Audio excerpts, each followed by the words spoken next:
Paz, irmãos. Amém. Amém. A gente vai continuar o estudo sobre Balaão.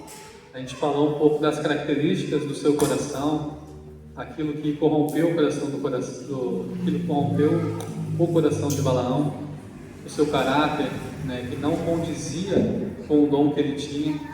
Agora a gente vai ver a concretização daquilo que ele formulou, a sua estratégia e as consequências espirituais que isso trouxe e ocasionou em Israel.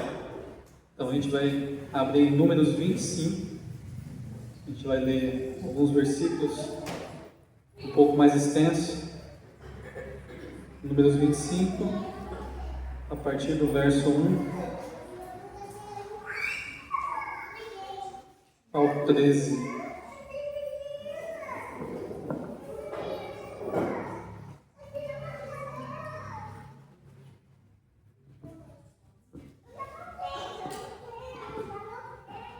Diz assim a palavra do Senhor: E Israel habitou em Sitim, e o povo começou a prostituir-se com as filhas dos moabitas. Elas convidaram o povo ao sacrifício dos deuses delas, e o povo comeu, e inclinou-se aos deuses delas. Juntando-se, pois, Israel a Baal-peor, a ira do Senhor se acendeu. O que acendeu do Senhor? A ira contra Israel. Disse o Senhor a Moisés: Toma todos os cabeças do povo e enforca-os aos que se prostituíram. Enforca diante do Senhor em face do sol, e o ardor da ira do Senhor se retirará de Israel. Então Moisés disse aos juízes de Israel: Cada homem mate os homens da sua tribo que se juntaram a Baal-peor.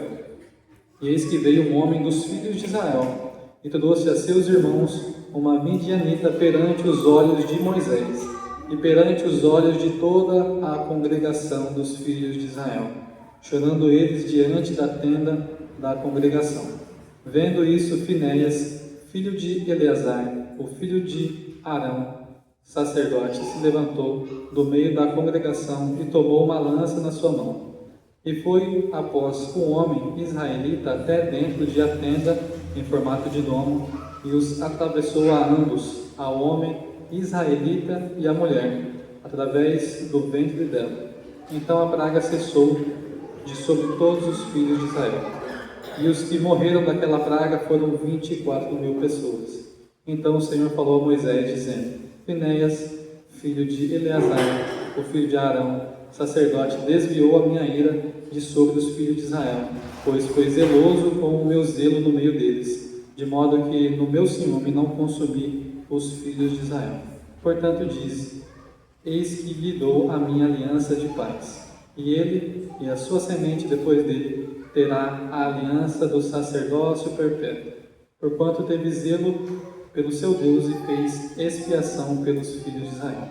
Senhor Deus, mais uma vez em sua presença, agradeço a oportunidade, Senhor Deus, e o privilégio de carregar a sua palavra, que o Senhor esteja a utilizar, Senhor Deus, a minha boca, a minha vida, Senhor Deus, apesar de todas as minhas falhas, limitações, Pai, que a tua palavra chegue aos corações de todas as pessoas aqui, como o Senhor iluminou a minha vida perante essa palavra, Senhor Deus, que essa mesma palavra possa ocasionar o mesmo efeito, Senhor Deus, de iluminar e esclarecer, Senhor Deus, abrir o nosso entendimento, para que possamos falar uma só língua e possamos andar juntos em unidade, onde o Senhor ordena a bênção.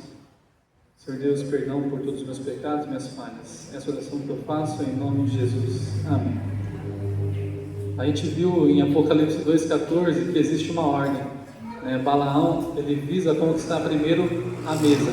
Isso foi no culto anterior que eu preguei. 2,14, Apocalipse vai falar que ele conquista a primeira mesa para depois conquistar, enfim, a cama, que é o segundo altar da nossa casa. O objetivo final é a cama. Aqui em Números 25, a gente não vê especificamente essa ordem. Por quê?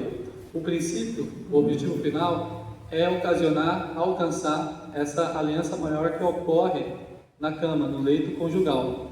Mas o povo, através do coração humano, ele não tem, às vezes, o blindar de Deus para nem resistir à mesa, já vai direto para a cama e cumpre então o objetivo final de Balaão.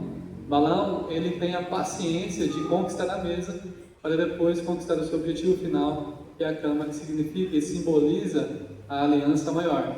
Porque no ambiente da mesa a gente conhece, em termos de amizade, ali é um ambiente mais neutro, propício para que a gente conheça a pessoa que queremos sondar. Então na mesa a gente faz ali descobrimentos, sondamos o coração daquela pessoa, para que não tenha o entorpecimento através dos sentidos.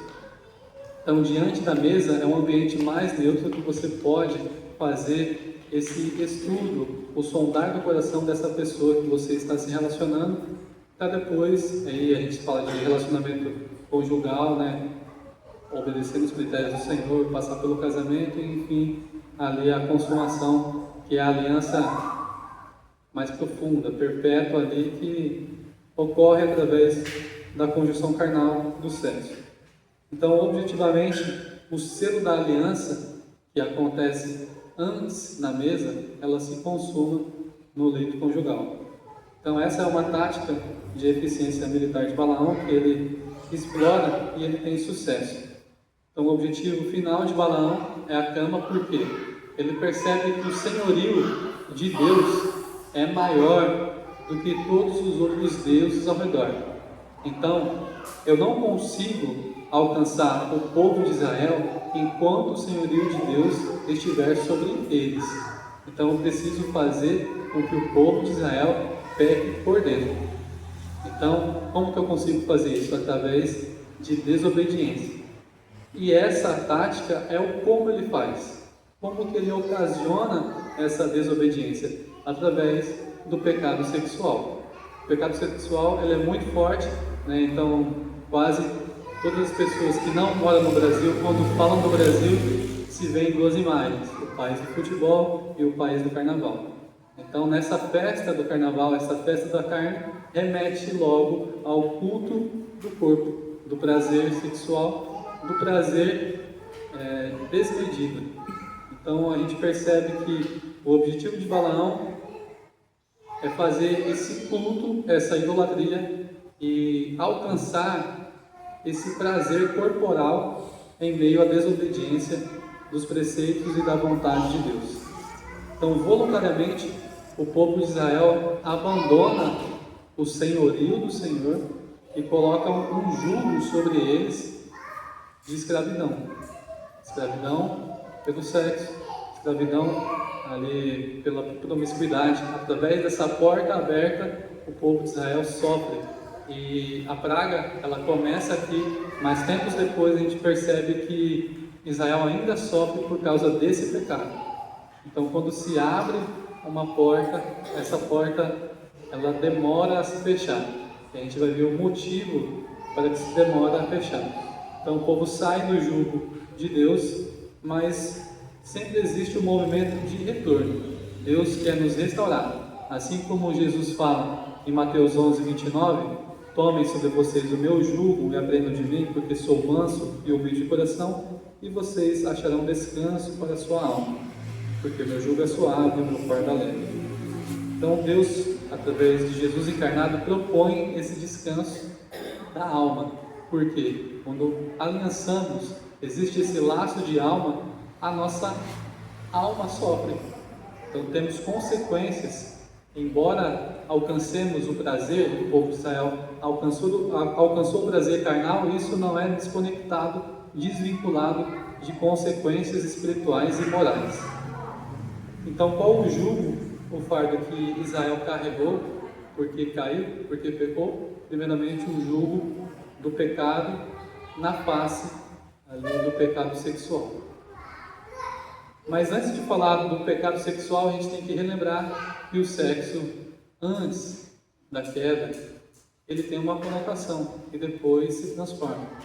A gente percebe que Adão e Eva foram os primeiros seres humanos e ali existiu o sexo como deve ser, o padrão. O sexo no ambiente puro, no paraíso santo, onde homem e mulher desfrutavam plenamente dos prazeres corporais equilibradamente. Então é um sexo, um prazer corporal obtido sem que haja a degradação do homem e nem da mulher. Então a gente percebe que o sexo ele tem essa imagem, essa celebração de aliança. Deus permite que o ser humano desfrute ali de prazeres corporais, mas tudo isso debaixo da vontade dele e equilibradamente.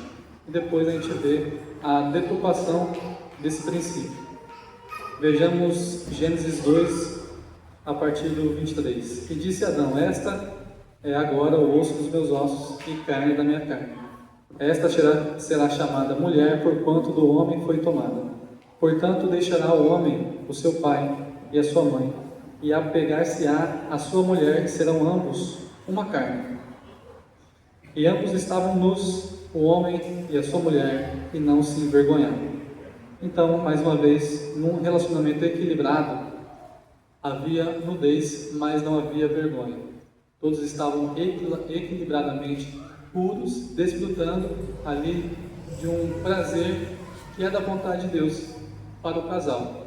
Então não havia nenhuma conotação ali de degradação do homem e da mulher, relembrando sempre daqueles que constituem tudo o sexo, claro, entre homem e mulher. O sexo aprovado por Deus começa no jardim do Éden, entre o homem e a mulher. E isso reforça também no Novo Testamento, Hebreus 13:14. Venerado seja entre todos o matrimônio e o leito sem mácula. Mas então fica a pergunta: como corrompemos? Como o inimigo tenta corromper o nosso leito? Através da mácula. E a mácula é a simbologia do pecado. Então, com a queda, tudo fica bagunçado, desordenado. Então, a gente vê o escalonamento da maldade humana, até o ponto de Sodoma e Gomorra serem conhecidas pela perversidade que eles alcançaram em meio ao prazer carnal. Então, homens se submetendo à degradação própria da sua imagem e fazendo ali o ato de sodomia.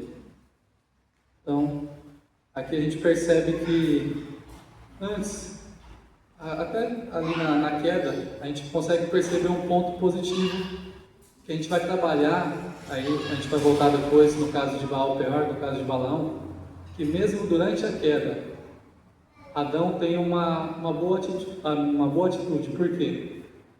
Adão e Eva caem. Eles percebem depois que estavam nus, sentiram medo, sentiram vergonha. Então, primeiramente, o pecado nos ocasiona isso, ocasiona medo e vergonha.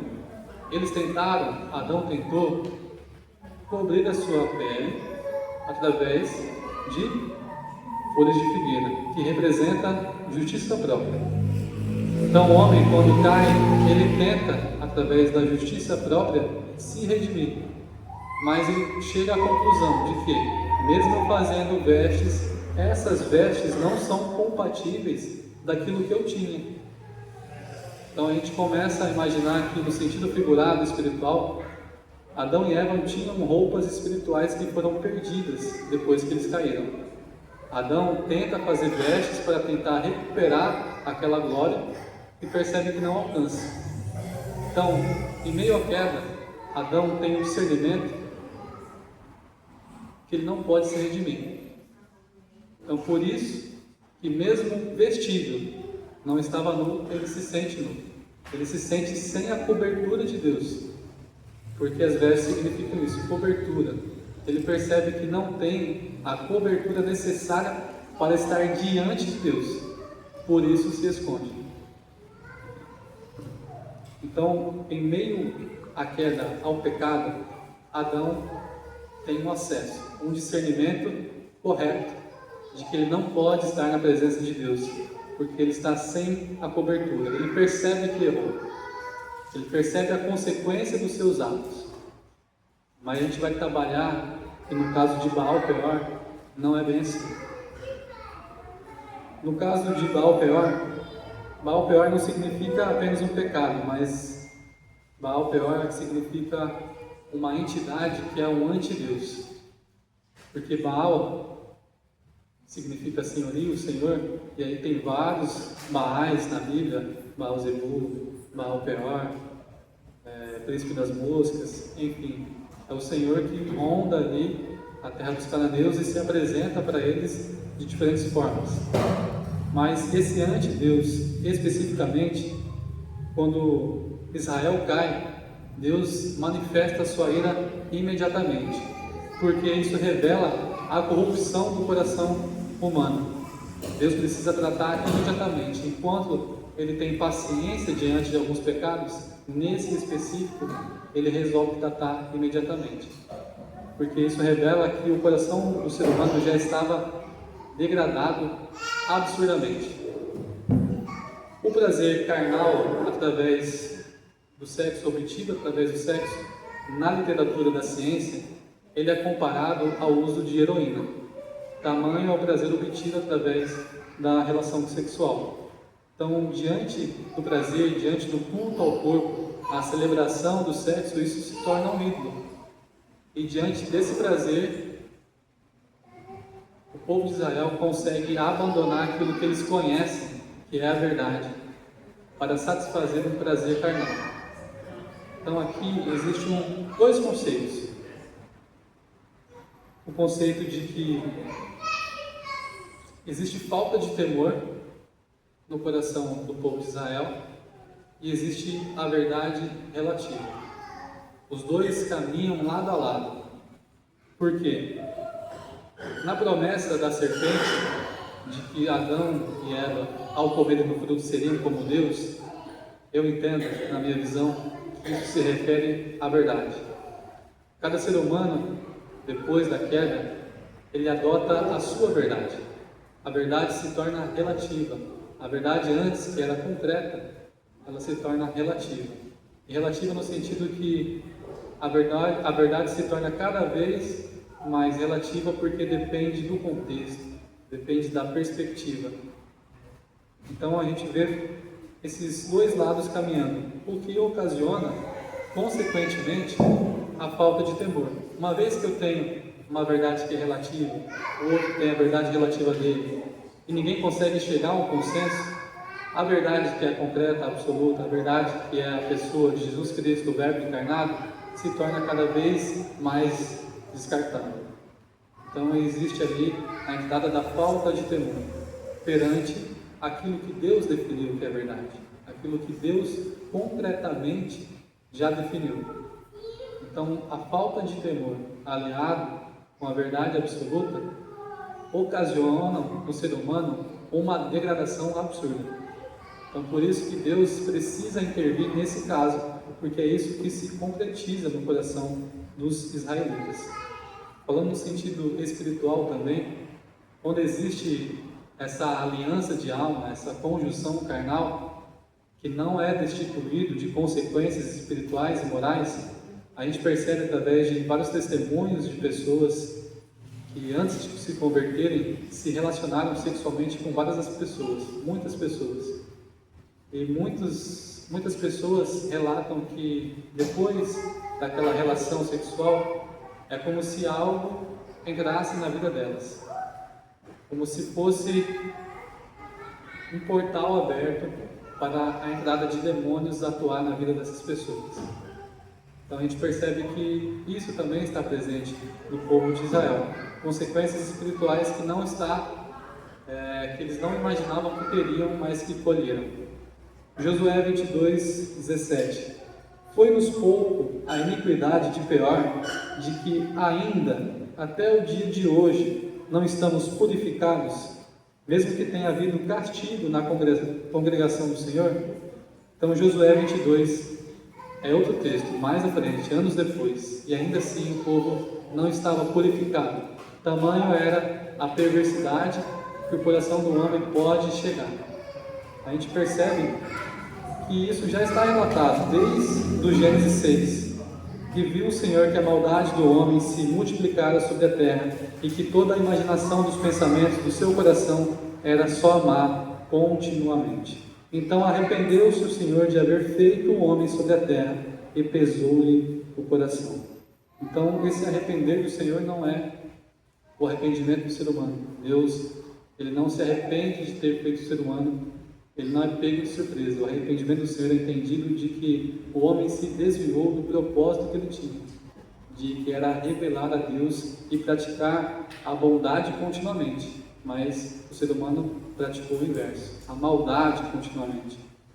Então pesou o coração do Senhor quando viu que o propósito do homem já estava totalmente deturpado. Então o que dificulta de fato essa purificação que o povo de Israel lutava ali durante muito tempo, muitos anos? O que dificulta essa purificação é exatamente aquilo que eu já venho mencionando: a falta de temor. O povo, quando atinge essa degradação, falta de temor, o pecado se torna relativo, eles não percebem o peso do pecado, eles não percebem o quanto custou para Deus o pecado. Então, como que o crente hoje relativa a verdade nos tempos modernos?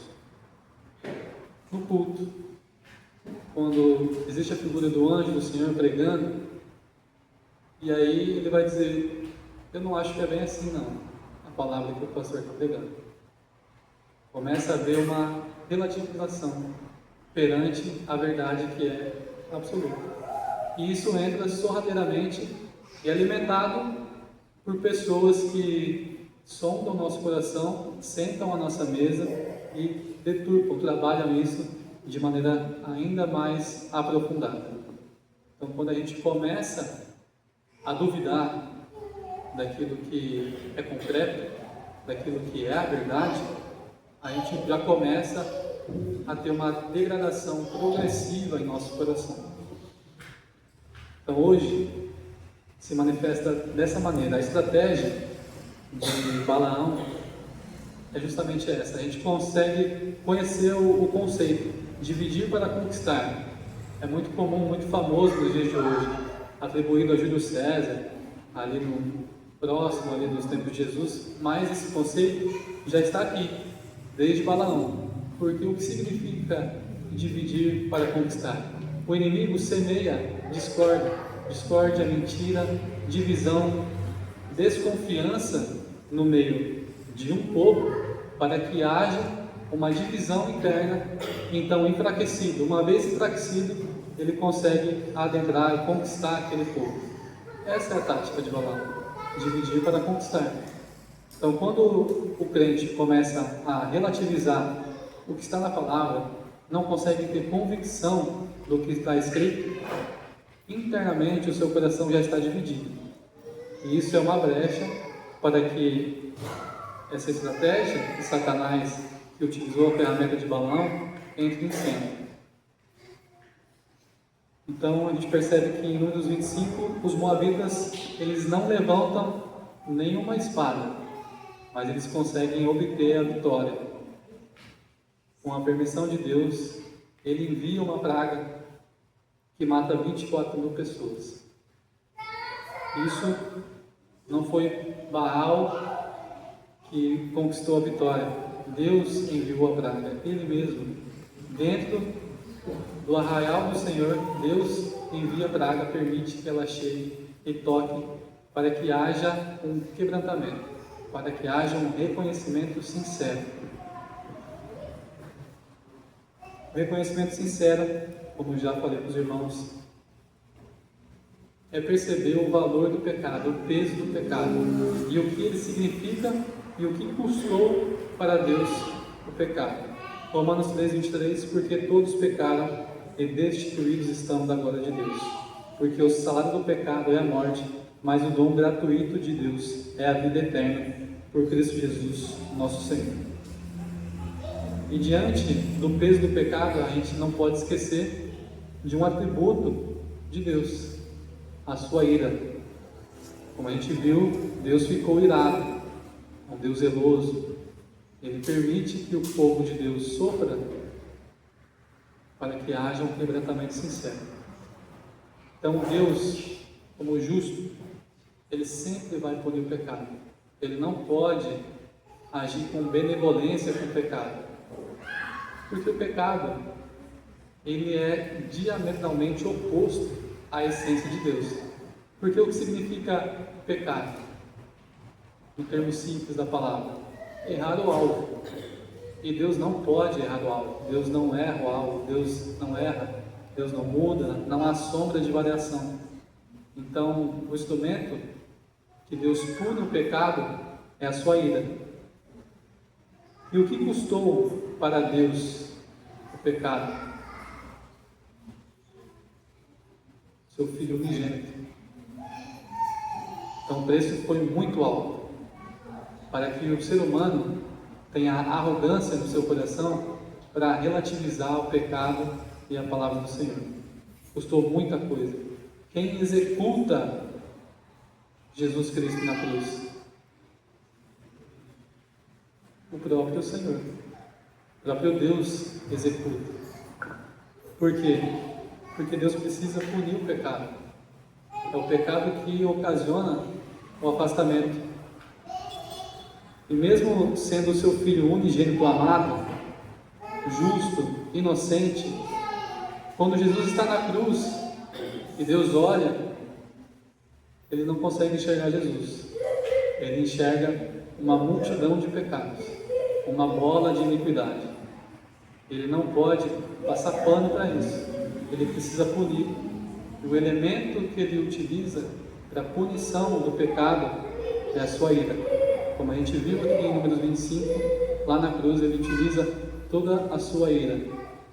Só que diferentemente de Eleazar, que depois ele consegue o sacerdócio perpétuo, quando Deus olha, ele vê a humanidade caída. Antes que a ira do Senhor consuma toda a terra e os habitantes dela, Jesus se coloca na brecha. Então a gente vê duas representações. A ira de Deus se revelando, a gente vai ver isso em Romanos 1,18. A ira de Deus se revela do céu contra toda a impiedade e injustiça dos seres humanos. E por meio da sua injustiça, suprimem ou pervertem a verdade. A ira de Deus se revela do céu contra toda a impiedade e injustiça dos seres humanos, que por meio da sua injustiça suprimem a verdade. Então a ira de Deus sempre vai rastrear o pecado. Deus, como Deus justo, ele sempre vai detectar o pecado. O instrumento de execução dessa pena é a sua própria ira. Então a gente não pode brincar de ser crente, de ser cristão. A gente não pode deixar de se arrepender. Quantos pecados bastaram para que o casal fosse exposto para o paraíso? Apenas um. Quantos pecados não arrependidos podem fazer a separação de nós com Deus? Apenas um. Então, tratar o pecado com o peso que ele realmente tem é necessário. Porque através desse temor a gente consegue tratar seriamente o peso do pecado e o quanto custou para Jesus na cruz. Isaías 53, 4 e 5. Verdadeiramente ele tomou sobre si as nossas enfermidades e as nossas dores levou sobre si, e nós o reputávamos por aflito, ferido de Deus e oprimido. Mas ele foi ferido por nossas transgressões e moído por nossa causa e por causa das nossas iniquidades. O castigo que nos traz a paz estava sobre ele, e pelas suas pisaduras fomos sarados. Continuando no 10 e no 11. Todavia o Senhor agradou moê-lo, fazendo-o enfermar. Quando a sua alma se puser por expiação do pecado, verá a sua posteridade, prolongará os seus dias, e o bom prazer do Senhor prosperará na sua mão. Ele verá o fruto do trabalho da sua alma e ficará satisfeito. Com o seu conhecimento, o meu servo, o justo, justificará a muitos, porque as iniquidades deles levará sobre si. Para uns, para aqueles que não têm fé, essa é uma cena de horror. Deus sacrificando seu Filho Jesus. Não consegue poupar nem o seu próprio Filho. mas para nós, a gente percebe que essa cena é uma cena de amor. Uma cena que Jesus está na cruz, afligido, oprimido, com dores, mas Ele olha para mim: cadê a sua acusação? Traz para mim. Cadê a sua? Traz para mim. Seu pecado, traz para mim. Eu vou carregar. É meu. Pode me dar. Não é justo? Não estou falando que é justo. É necessário. É só assim que a gente consegue restabelecer a comunicação que antes foi quebrada. Restaurar esse relacionamento. Então traz sobre mim. Tira o alvo que está sobre as suas costas e coloca nas minhas. Eu aguento. Mas vai morrer. É necessário. Não discuta, confia, tenha fé. Então esse exercício é um exercício que custa, porque a gente precisa entender o lado do Pai, que custa, que é pesado, que é desagradável ver o seu filho morrer, mas por outro lado a gente reconhece o tamanho desse amor, a misericórdia.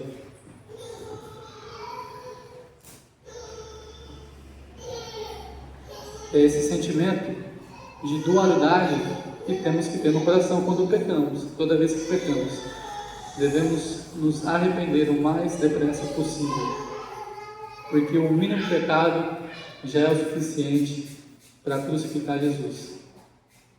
Então eu devo me desfazer completamente de tudo o que é mácula, de tudo o que é impuro, porque isso custou muito para Deus. Eu não paguei, nunca teria condição de pagar, mas Ele pagou.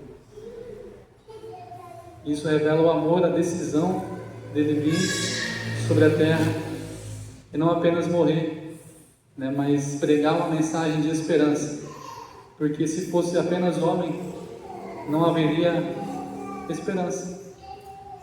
Mas como Ele é plenamente homem, plenamente Deus, Ele ressuscita. A ressurreição é a prova de que o sacrifício foi aceito, foi um sacrifício perfeito, e temos a esperança que ressuscitaremos com Ele. Então, vem a ira do Senhor sobre Jesus e o consome, mas a sua mensagem, ela não é apagada, destruída na cruz, ela vive e sempre reinará. A mensagem da cruz, ela é forte, ela não é para qualquer um, mas é aquela para todo aquele que nele crê, não pereça, mas tenha vida eterna. Amém. Então, assim como Finéias teve o zelo de pegar a sua lança e ir atrás daquele pecador que teve a ousadia de trazer a midianita para o seu leito, que é um tipo de Cristo, nós vemos na cruz esse mesmo zelo com Jesus, mas ao invés de pegar a lança e executar a ira de Deus sobre a humanidade, ele pega a lança e estende para Deus e se coloca na brecha, por amor a mim, por amor a cada um de vocês. Amém. Então esse é o tamanho do amor de Deus e o peso que o pecado nunca pode deixar de ter no nosso coração. Devemos olhar sempre para a cruz e observar ambos os sentimentos. O sentimento que dói no Pai de entregar o seu Filho amado, o único da espécie, mas sabendo que é necessário, porque não temos a condição nem de tomar as chibatadas dele, muito menos morrer na cruz. E acreditar que através desse sacrifício a mensagem não morre. Ela é apenas um começo para uma ressurreição e uma intimidade, um relacionamento com Deus ainda muito mais profundo. Que tenhamos vida em Cristo e vida em abundância. Amém? Amém.